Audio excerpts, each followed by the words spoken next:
ত্রয়োদশ জাতীয় সংসদ নির্বাচনে ভোটের দিন ঠিক হয়েছে 12ই ফেব্রুয়ারি। সারা দেশে বইছে সেই ভোটের হাওয়া। এ নিয়ে কি ভাবছেন সাধারণ মানুষ থেকে শুরু করে আগামীর জনপ্রতিনিধিরা, সে কথা জানাতে ডিবিসি নিউজের ইলেকশন এক্সপ্রেস ছুটে যাচ্ছে সব সংসদীয় আসনে। এখন রয়েছে সংসদীয় আসন 177, ঢাকা 4-এ।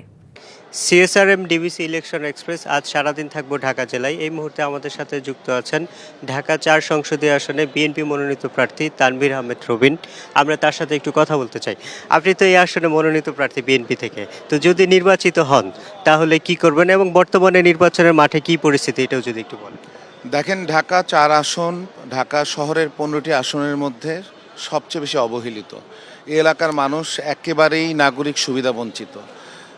এলাকায় বেশিরভাগই শ্রমজীবী মানুষরা বসবাস করে, মধ্যবিত্ত নিম্নবিত্ত মানুষগুলি বসবাস করে। এখানে কর্মসংস্থানের আজকে অভাব দেখা দিচ্ছে। আমাদের এলাকায় স্বাস্থ্যসেবার জন্য কোনো স্বাস্থ্যসেবা কেন্দ্র নাই বা কোনো সরকারি হাসপাতাল নেই। আমাদের এখানে 9টি সিটি কর্পোরেশনের ওয়ার্ড, অথচ একটি সরকারি কমিউনিটি সেন্টার নাই। আজকে আমাদের সন্তানদের জন্য একটি খেলার মাঠ আপনি দেখাতে পারবেন না।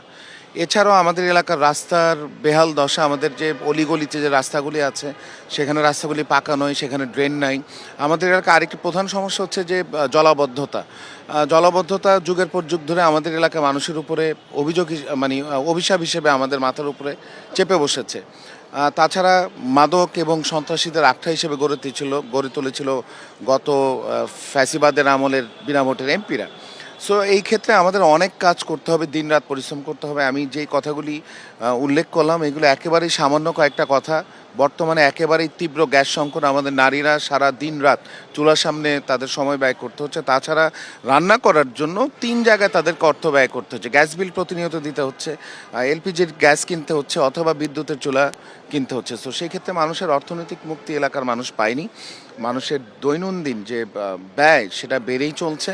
আমাদের একটা সমষ্টিগতভাবে সকল সমস্যার জন্য রাত দিন পরিশ্রম করতে হবে, যে কথাটা আমি একটু আগে বলেছি। আপনি নাগরিক সুবিধার কথা বলছিলেন। আমলাতান্ত্রিক জটিলতার কারণে নাগরিক সুবিধা পায় না সাধারণ মানুষ। আমাদের দেশের সাধারণ চিত্র এটা, আপনার আসনেও এরকম আছে। তো আপনি কি এই আমলাতান্ত্রিক জটিলতা ভাঙতে পারবেন? দেখেন, অবশ্যই বাংলাদেশের মানুষের জীবনে উন্নয়নের ক্ষেত্রে ব্যুরোক্রেসি একটা বড় সমস্যা হয়ে দাঁড়ায়।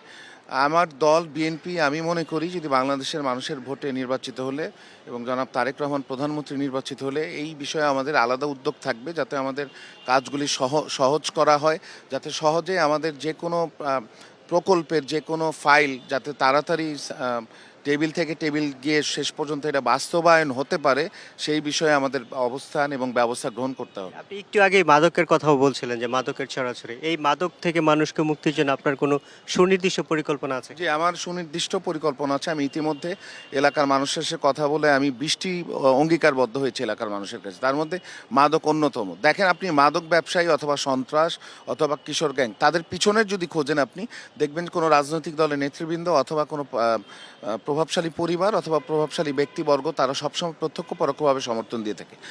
আমার একটি অঙ্গীকার হচ্ছে যে তাদেরকে চিহ্নিত করে তাদেরকে আইনের আওতায় আনবো এবং মাদক এবং সন্ত্রাস এবং কিশোর গ্যাংয়ের বিরুদ্ধে জিরো টলারেন্স নীতি গ্রহণ করবো। যেমন আমার সব শেষ প্রশ্ন একটু ছোট করে যদি বলেন, এই যে নির্বাচনী প্রচারণা চালাচ্ছেন, এখানে লেভেল প্লেয়িং ফিল্ড আছে কিনা? এখন পর্যন্ত আমি মনে করছি সবার জন্যই সমান অধিকার এখানে নিশ্চিত করেছে নির্বাচন কমিশন। আজকে 5ম দিন, আমরা এখন পর্যন্ত কোনো অসুবিধার সম্মুখীন হইনি এবং আমার যে অন্যান্য প্রতিদ্বন্দ্বী প্রার্থীরা আছেন তারাও তাদের মতন করেই বিনা বাধায়, আমিও বিনা বাধায় আমরা প্রচারণা চালিয়ে যেতে পারছি।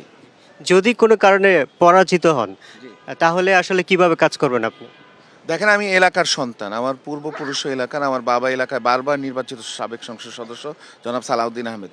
আমাদের পারিবারিকভাবে আমরা এলাকার মানুষের সাথে মিশে গিয়েছি।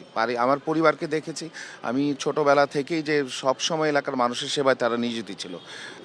আমি সব সময় আমার জীবনের হারি জিতি এলাকার মানুষের মাঝেই থাকবো, এলাকার মানুষের সেবায় নিয়োজিত থাকবো।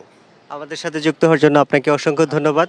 সিএসআরএম ডিবিসি ইলেকশন এক্সপ্রেস আজ সারাদিন থাকবো ঢাকা জেলা এবং পরবর্তী সংবাদে নতুন কোনো প্রার্থী নিয়ে আপনাদের সামনে হাজির হব। ততক্ষণ আমাদের সাথেই থাকুন, ভালো থাকুন।